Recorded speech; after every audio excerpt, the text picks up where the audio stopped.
আজকে অনেক রোদ উঠেছে, বৃষ্টি আসবে বলে মনে হচ্ছে না। আর এই যে ছোট ছোট ফুলগুলো আমাকে বলছে দেখো আমি কতটা স্নিগ্ধ।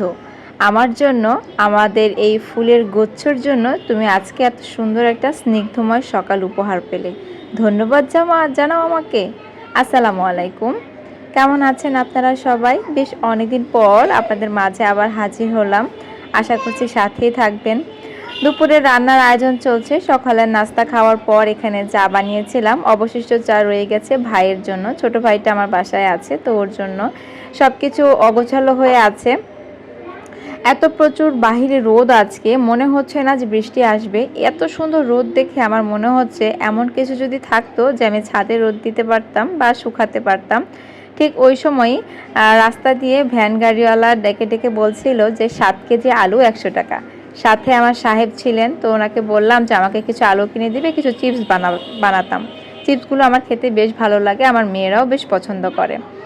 আমার একটা দোষ আছে, যে জিনিসটা আমি বানাতে পারি সেই জিনিসটা আমার বাহির থেকে কিনে খেতে একদমই ভালো লাগে না। যেহেতু এই চিপসগুলো আমি বানাতে পারি, তো বাহিরে মামাদের কাছে দেখলে হয়তো খেতে ইচ্ছে করে, কিন্তু কিনে খেতে ইচ্ছে করে না। মনে হয় যে বাসায় তো নিজেই বানাতে পারি, কেন শুধু শুধু 10 টাকা দিয়ে এতটুকু চিপস খাবো, মন ভরবে না। অথচ 10 টাকার আলু দিয়ে চিপস বানালে অনেকগুলো চিপস হয়ে যাবে।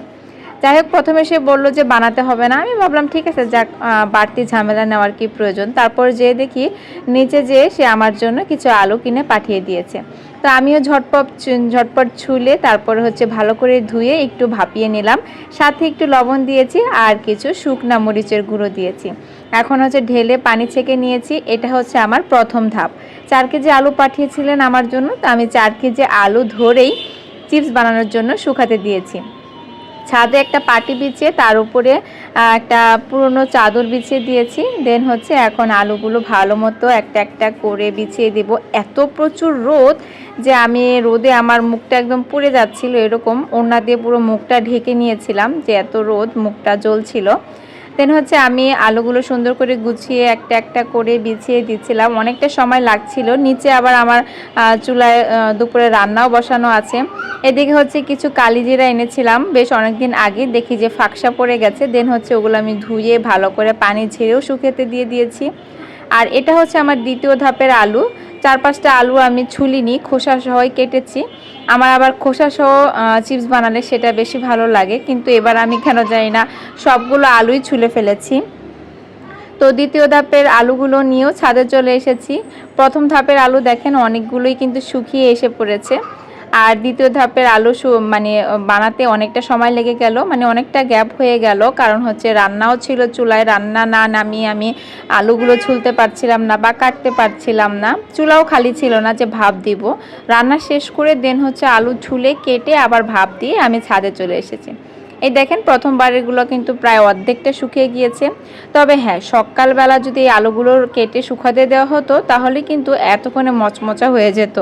যেহেতু আমার আলুওয়ালার ডাকি শুনেছি 12টার দিকে, তাই আমার এগুলো শুকাতে ছাদে দিতে দিতে 2টা বেজে গেছে। এই তো দেখেন বিকালে যে আমি বাকি আলুগুলো নিয়ে এসেছি, এগুলো পরে যেগুলো দিয়েছি ওগুলো অল্প একটু শুকিয়েছে। ওই রোদে দুটো রোটে আর কতটুকুই বা শুকায়। আর এগুলো যেগুলো প্রথম ধাপে দিয়েছিলাম 12টার দিকে, তখন আর কি আনার সাথে সাথেই কেটে দিয়েছিলাম, তো ওগুলো ভালোই শুকিয়েছে। কালকে আবার দিলে এগুলো সুন্দর মচমচা হয়ে যাবে। তো এখন সন্ধ্যার দিকে আমার মেয়ে দেখে বলতেছে মামুনি আমি আলু চিপস খাবো, তো ভাবলাম এগুলো একটু ভেজে দেই। নর্মালি বাসায় তো কাঁচা আলু এভাবে কেটে তারপরে ভাজি, ওটা কিন্তু খেতে বেশ ভালোই লাগে, একটা আলু চিপসের মতো লাগে। তো এই তো এখন একটা আলু দিয়ে দেখলাম তেলটা পর্যাপ্ত গরম হয়ে গিয়েছে। এখন আলুগুলো ঢেলে কিছু আলু আর কি ভেজে নিচ্ছি। মেয়েরা বেশ মজা করেই খেয়েছে, সাথে কিন্তু আমিও খেয়েছি। আর এই আলু চিপসগুলো তো খেতে বেশ ভালো লাগে। বাহির থেকে কেনা চিপস না দিয়ে বাচ্চাদের যদি বাসায় বানিয়ে হেলদিভাবে চিপসগুলো দিই, এতে ওদেরও মন ভরলো আর স্বাস্থ্যেরও কোনো ক্ষতি হলো না। যেহেতু এখানে কোনো টেস্টি সল্ট ইউজ করা হয় না, তাই বাচ্চাদের স্বাস্থ্যের কোনো ঝুঁকিও রইল না। তো আমি কিন্তু কথা বলতে বলতে আপনাদের সাথে সুন্দরভাবে আলু চিপস বানানোর রেসিপিটা শেয়ার করে ফেললাম। আশা করছি আপনারা বুঝতে পেরেছেন। আমার ভিডিওটি আপনাদের কেমন লেগেছে অবশ্যই কিন্তু কমেন্ট করে জানাতে ভুলবেন না। আর আমার যদি কোথাও কোনো ভুলভ্রান্তি হয়ে যায় তাহলে কিন্তু কমেন্ট করতে ভুলে যাবেন না। আজকের মতো বিদায় নিচ্ছি। আল্লাহ হাফিজ। আসসালামু আলাইকুম।